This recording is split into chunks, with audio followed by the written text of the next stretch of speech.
la deuxième et dernière partie de la réalisation d'un portrait à l'acrylique par tâche, où je souhaite avant tout partager mes impressions.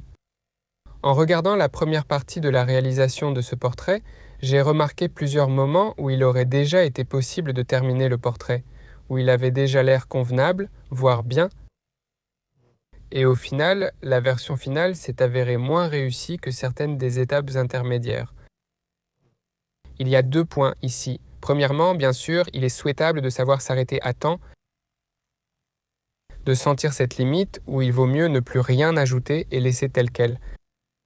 Et le deuxième point ici, bien sûr, est contradictoire. C'est-à-dire, au contraire, n'ayez pas peur d'expérimenter, n'ayez pas peur de gâcher le tableau, car c'est dans ces expériences que vous progressez, que vous acquérez de l'expérience. Même si, à un certain moment, vous n'avez pas réussi à améliorer le tableau, vous obtiendrez quand même des connaissances, de l'expérience qui vous aideront à l'avenir. Voilà. Et maintenant, en fait, qu'est-ce que je fais en premier lieu? Je corrige les cheveux parce que quand les couleurs ont séché, tout est devenu beaucoup plus sombre et il ne reste pratiquement plus aucune des nuances qui étaient là. Voilà. Aussi, si vous regardez la partie précédente, il y avait des couleurs et des nuances en arrière-plan. Au final, l'arrière-plan est devenu presque noir en séchant. C'est justement là où nous en arrivons. Quelles sont les différences majeures entre l'huile et l'acrylique? C'est-à-dire que les couleurs changent beaucoup lorsqu'elles sèchent. J'ai parlé avec certains élèves qui aiment l'acrylique, qui travaillent souvent avec l'acrylique, et ils m'ont dit qu'en principe, si on prend de bonnes peintures, de bonne qualité, elles ne perdront pas leur couleur en séchant, ni ne deviendront plus foncées. Voilà, dans mon cas, j'ai utilisé les peintures Ladoga, et j'utilise aussi les peintures de la marque Broberg. À mon avis, enfin ce n'est pas seulement mon avis, mais c'est vraiment le cas, elles sont principalement les moins chères en termes de prix. Donc en conséquence, je pense que la qualité n'est pas exceptionnelle non plus. Par exemple, quand elles sèchent, elles deviennent plus foncées. Voilà, au final, le principal problème, c'est justement qu'elles foncent. Oui, et il y a aussi un point très important qui m'a gêné dans mon travail. J'ai l'habitude d'estomper avec le doigt les endroits qui, par exemple, ne me plaisent pas. Par exemple, j'ai mis une touche de couleur trop voyante, trop vive. D'habitude, je prenais mon doigt et j'estompais autant que nécessaire. Plus j'estompe, moins il reste de cette couleur. Et tout cela s'efface doucement, devenant plus transparent. Avec l'acrylique, ça ne marche pratiquement pas, surtout si tu travailles lors de la première séance et que tout est encore frais.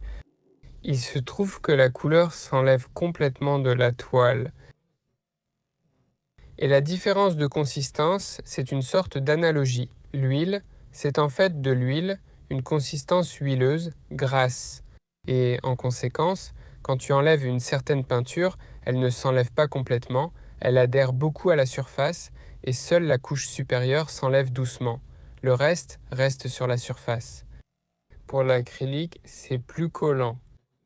C'est une substance qui, quand tu l'enlèves avec le doigt, elle colle à la surface, donc forcément, à certains endroits, elle a déjà eu le temps d'adhérer, à d'autres non, elle colle au doigt et se détache de la surface. C'est ce que j'ai trouvé peu pratique et c'est pourquoi l'acrylique ne me plaît pas autant. Regardez d'ailleurs cette étape, quand je travaille, m'a beaucoup plu, c'est-à-dire que j'ai ajouté ce bleu et voilà, on pouvait déjà laisser comme ça. C'est ce que j'ai fait lors de la première séance. Et au final, j'en ai effacé la moitié en ajoutant les cheveux par-dessus, et cette idée intéressante a disparu. Faire la partie inférieure comme une sorte de flamme bleue, je ne sais pas. On peut imaginer de nombreuses analogies ici. Voilà, et en fait, c'est pour ça que j'ai voulu faire une deuxième séance, pour que, au minimum, le tableau soit au moins aussi bien que lors de la première séance. C'est pourquoi je restaure le fond. J'ai restauré ces couleurs bleues, ces lignes bleues qui montent du bas vers le haut, et j'ai simplement ajouté de la luminosité et du contraste partout. Voilà, en fait, je vais répéter encore une fois à propos des expériences. Point très important, quand vous peignez, n'ayez pas peur d'essayer ni d'échouer.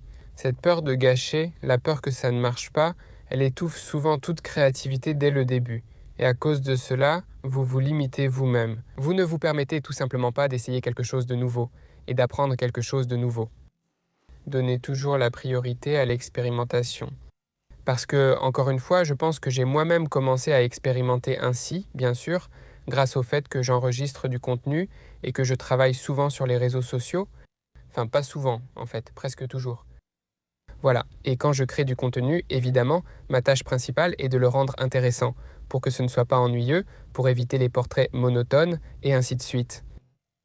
Du coup, à chaque fois, je dois inventer quelque chose de nouveau. Et c'est justement cette attirance pour la nouveauté qui m'a appris à expérimenter.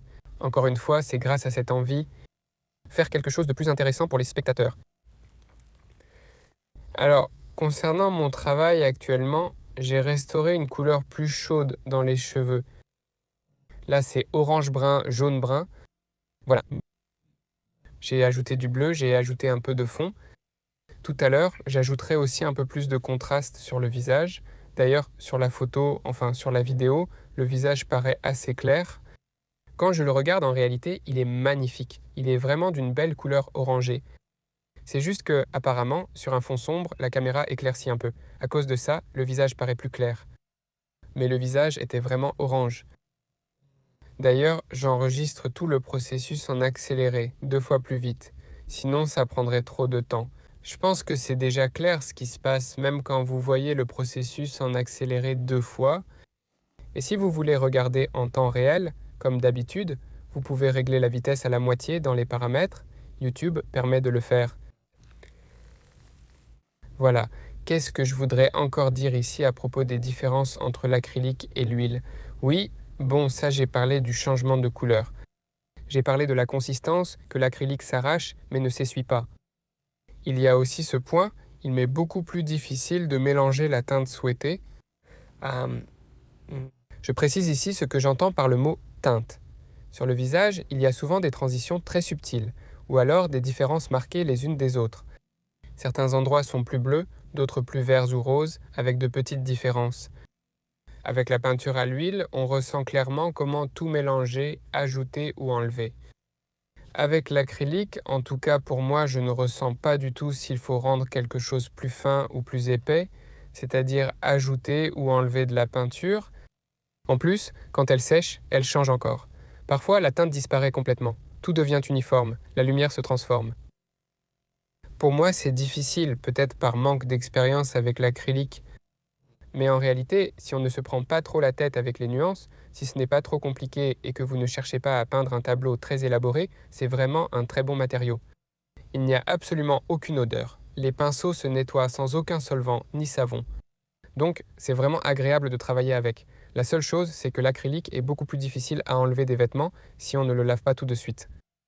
Il faut aussi quasiment l'arracher des mains, s'il sèche, mais il est vraiment collant, comme je l'ai dit. Sur le visage, j'ajoute donc les couleurs principales. Par endroits, les contrastes sont plus marqués, les lèvres sont plus roses. J'ai mis des tons plus jaunes et clairs sur le visage. Sinon, il n'y a plus eu de changement, sinon je n'ai rien changé d'autre. Et bien sûr, en vrai, le tableau est beaucoup plus intéressant, parce que la caméra ne rend pas vraiment les nuances.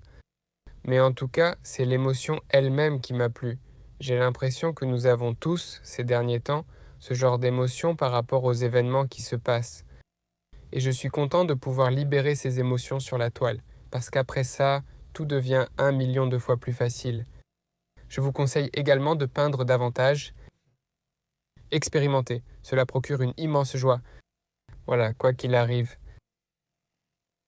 Voilà pourquoi la créativité, en fait, est vraiment salvatrice. Alors, eh bien, que dire d'autre? Merci. En principe, c'est tout. Cette vidéo a été ajoutée à mon cours principal sur la peinture à l'huile. Maintenant, j'ai déjà un vrai cours complet. Il y a de la peinture à l'huile, de l'acrylique et vraiment beaucoup d'informations avec des palettes comme ici.